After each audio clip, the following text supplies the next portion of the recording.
Rona Show with co-host Dr. Rona, how are you? Frank McKay. Well, I feel good. I'm fine. You know, as I've been rereading the book, in fact, I tell people this book has been in the making for many, many years. And one of the things I read today as I was rereading, my scripts was about that we all have a purpose, from our higher good. And that purpose, is founded by our goodness and comes from the higher power, from the universal love. And that it's very important to follow and find that purpose for your life. And it's been going on in my mind so much the last few years. Luann, you've got to finish that book. That's what one of your purposes of being here has been. And I like everyone kind of to think about that. What are some of the beautiful purposes, and then you start to find happiness and more goodness in your life. Well, that's it's a beautiful thought there, and it's very, very practical. How often, and you spent so many years in the field, I was going to say interviewing people, but treating people for neuroses and also folks that I'm sure that were psychotic. But out of the people that you interviewed, or that you treated, how many of them do you think knew what their purpose was in life? That's a very good question because not that many knew. And that's one of the things I try to teach them about what their purpose was, what their passion, what makes them feel good, whole inside. Right now in this world, we have so many gadgets and toys, and I'm using that symbolically for both children and adults to play with, and they give us pleasure for a while. But then that pleasure goes, and we need new toys and new gadgets, and that's all workings of the mind and the ego that's disconnected from our real true self inside. And when you connect with that real true self inside, the love that you are, well, then the things you can still enjoy these gadgets, but you don't live in fear of losing them and having to have more of them. There's a kind of a peace that comes because you know that love is who you are, and there'll always be things there for you to play with. Do you think it's feasible for people to understand, or do you agree with the thought that a purpose can change? So, in other words, if you found your purpose at 20 years old, and it had to do with family and children and so forth, and then at 50 years old, you have a different purpose, and that purpose is teaching, but teaching the masses instead. Is it feasible for people to grasp that, or is it I should say, is it likely that people would grasp that? And do you agree with that in general? I agree with that because you might have been taught many things, and unfortunately, children are not taught in school enough about their brain and their mind and how it works, as you grow, and especially like if you start reading. I'm thinking about this. One of the things that I did a lot of reading and asking questions, and things continued, to change. And I think because of that, those changes is why I got into writing, and thinking philosophically. Even when I was very little, I remember asking my dad, about this heaven and hell. It just didn't make sense to me because there were so many different churches and so many people going to different churches, etc. My parents were wonderful about that. We could go anywhere we wanted. They didn't scold us or do this, do that. No, we were allowed to really be free. And my dad's answer was beautiful. He said when he was a little boy, he asked his mother in Finn, it's Aita for mother in Finn, because they spoke Finnish. With all these different people in the world, how can there only be one way to heaven? And Frank, that just lifted a weight off my back because I got an answer from someone I respected that my dad thought the way I did, that, hey, there's there's not only one way, that you follow your dreams and where you want to go. And so I realized it. I started thinking, philosophically when I was pretty little. Mm. I love that. I love that as an answer. And let me tell you, I love speaking to this lady every time I get a chance. To those just turning on their radio or those just starting to listen to us, I urge you to read Love is Who You Are, which you'll be able to get very shortly. Dr. Ruan Rona is our very, very special guest. Frank MacKay here, but more importantly, Dr. Luann Rona is the author of Total Glow, and going back a while, and Love is Who You Are. I love that answer that your father gave, because I think it also takes a lot of pressure off of you as a young girl. It took so much pressure off me, you won't believe it. I mean, because I had one grandma who said only those people that went to that church were going to heaven. My Swedish grandmother was very open, and I didn't have a family that that went to church all the time. But I went to Sunday school. That was good, it was fine. And then I got into Luther League, and I was president of my Luther League for 4 years. But we had fun. We had a wonderful minister leader, and we really had fun. We'd have parties at my house and at my summer home, and he was like one of us, you know what I mean? It wasn't like scolding and don't do this.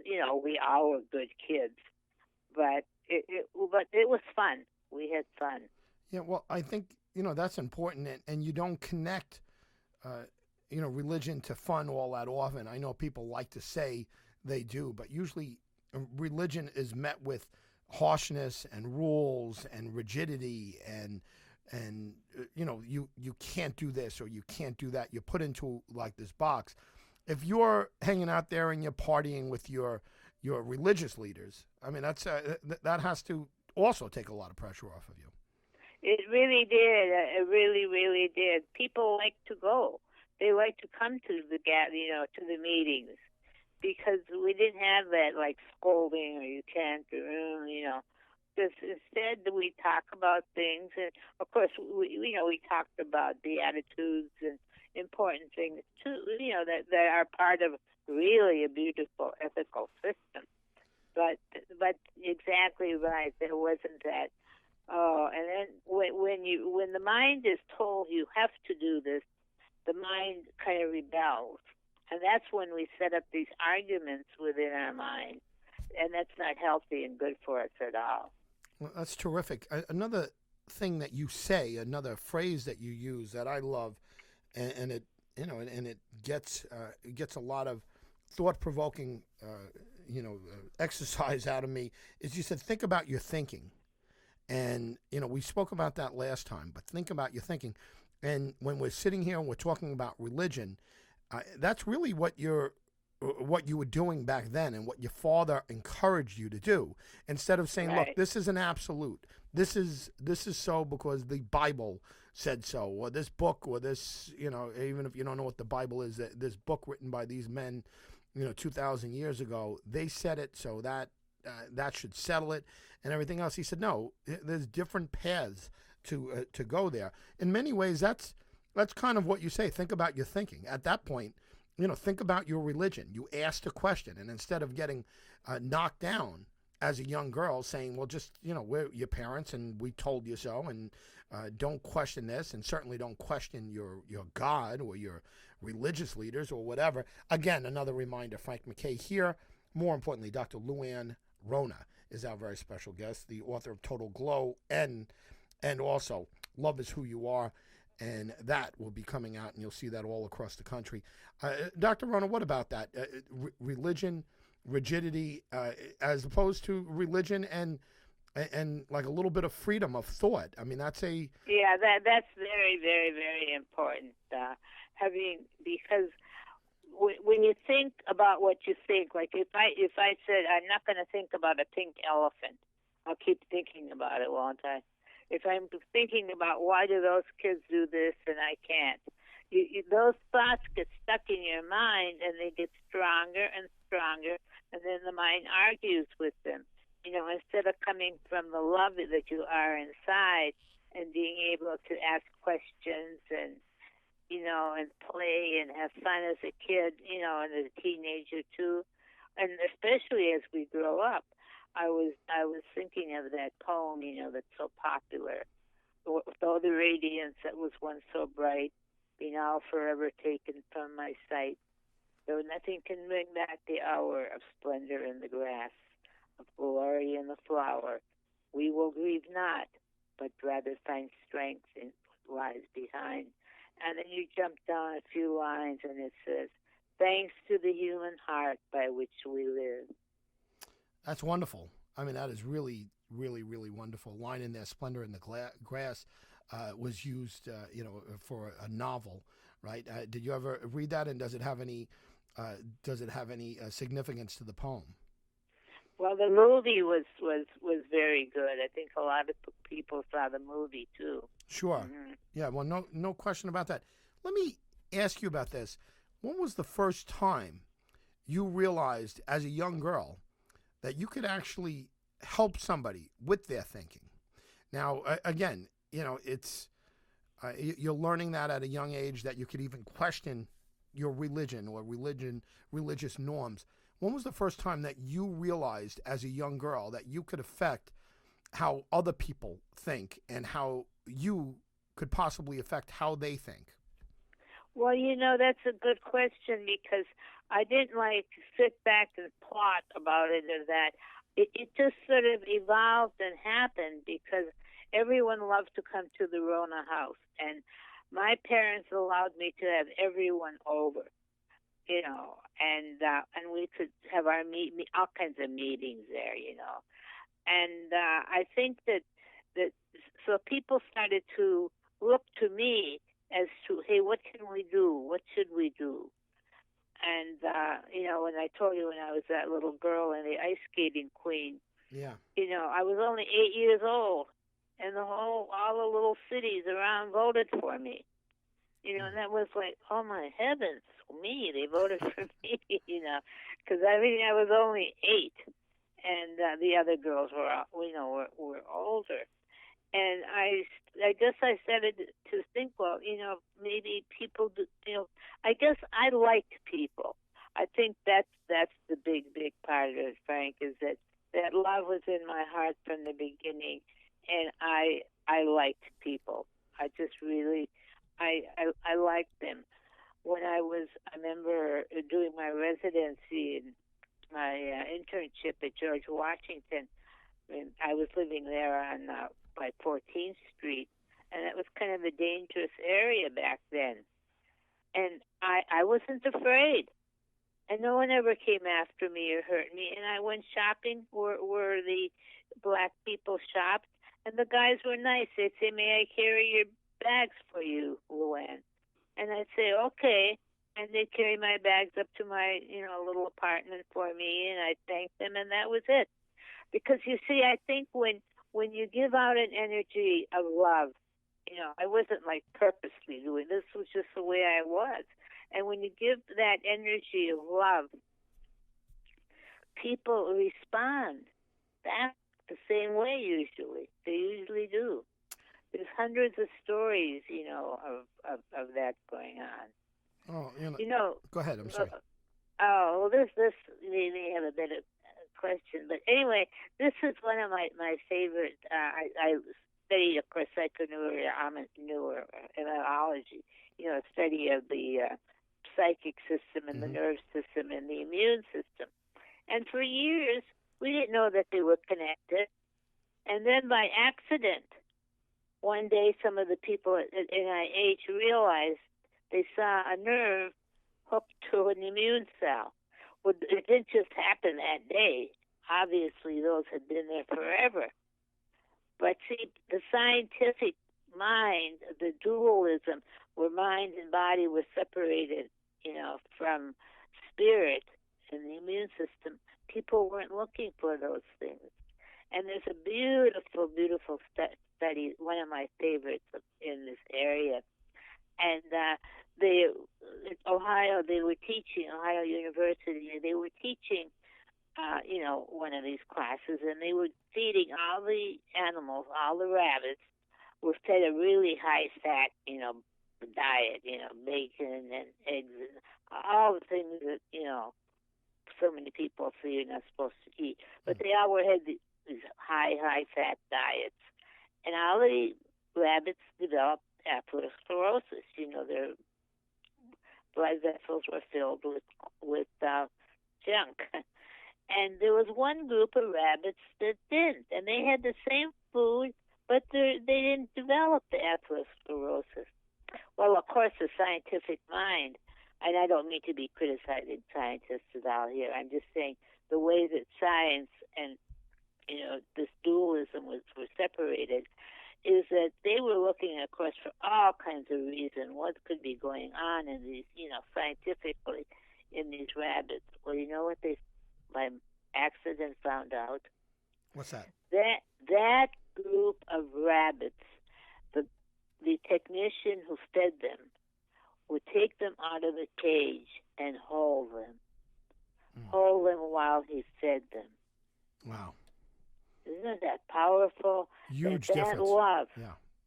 Huge. Mm-hmm. That's three things that you're saying. And again, let me remind folks that are just tuning into us a little late that they can also binge listen and listen to our last interview with Dr. Luann Rona. She's wonderful. She's the author of Love Is Who You Are, which will be coming out very shortly, and Total Glow, which came out a while ago, which was a cutting-edge nutritional book, and a lot of people now are talking about the things that were written in that book as being norm, or being a norm, and being completely almost rote. People just take it as fact, and when Right. you wrote it, it wasn't the case. But let me ask you about norms here. You've mentioned three examples. The first was religion, where your dad mentioned to you that, look, there's got to be different ways of looking at this. Then there was race. You said that you came into a group. You were a young white woman from Michigan, and you were probably surrounded by a lot of white folks. So when you went into an African American area, you didn't have the opinion like this is going to be dangerous. You had love in your mind, and you didn't have any animosity towards any race.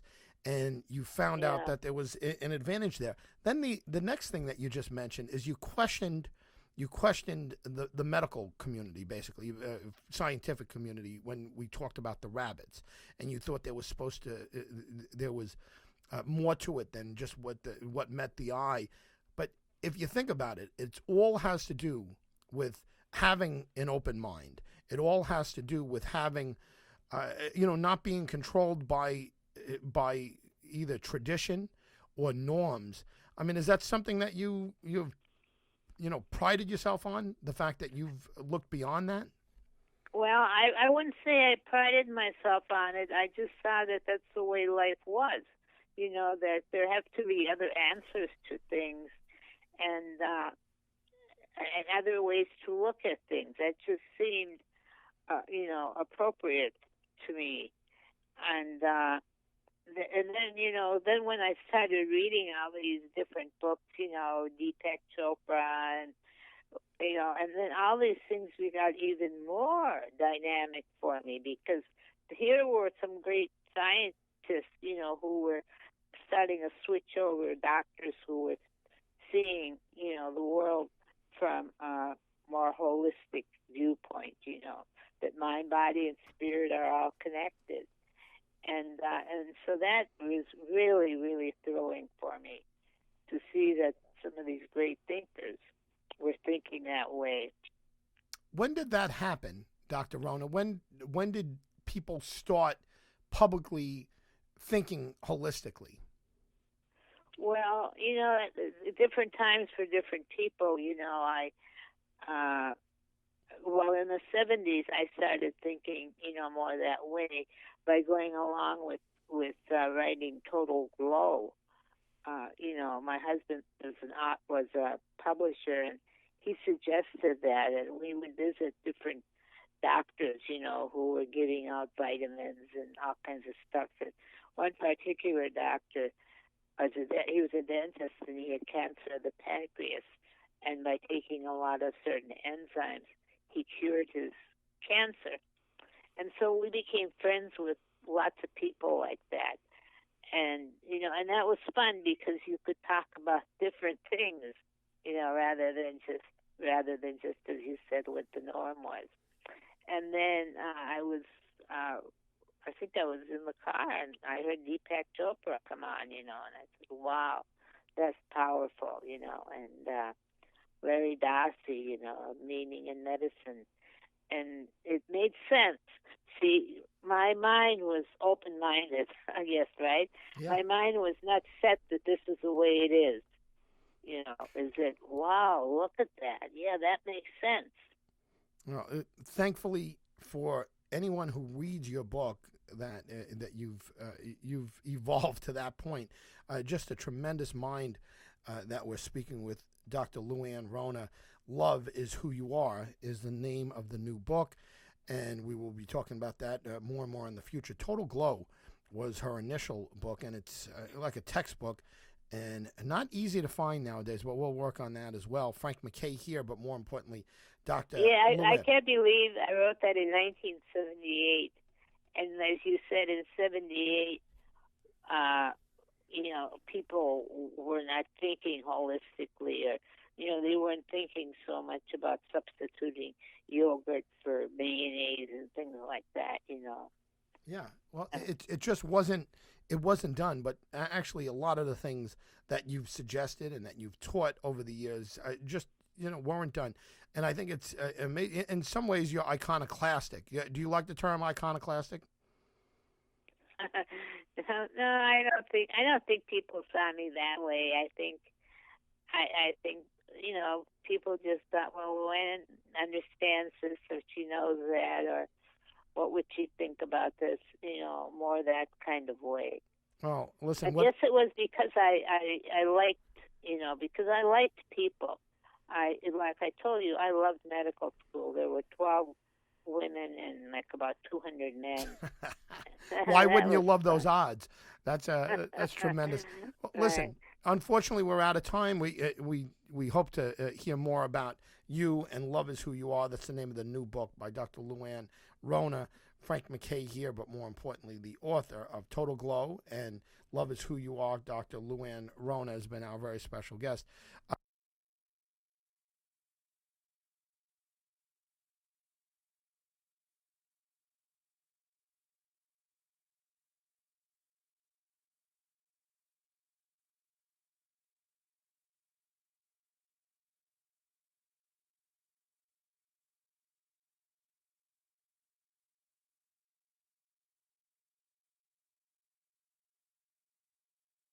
You have been listening to the Dr. Luann Rona Show with co-host Frank